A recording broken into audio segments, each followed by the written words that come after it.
Hi hello everyone. ఈరోజు ప్రకృతి వికృతులలో కొన్ని పదాలను పరిశీలిద్దాం. ప్రకృతి: యాత్ర, జాతర.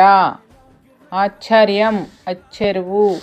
అద్భుతం, అబ్బురం. పద్యం, పద్యం. నిద్ర, నిదుర. ప్రయాణం, పయనం. చిహ్నం, చిన్నె. బృంగారం, బంగారం. స్నానం, తానం. ప్రాంతం, పొంత. సింహం, సింగం. సంతోషం, సంతసం. సముద్రం, సంద్రం. స్తంభం, కంబం. రాత్రి, రాతిరి, రేతిరి. పుస్తకం, పొత్తం.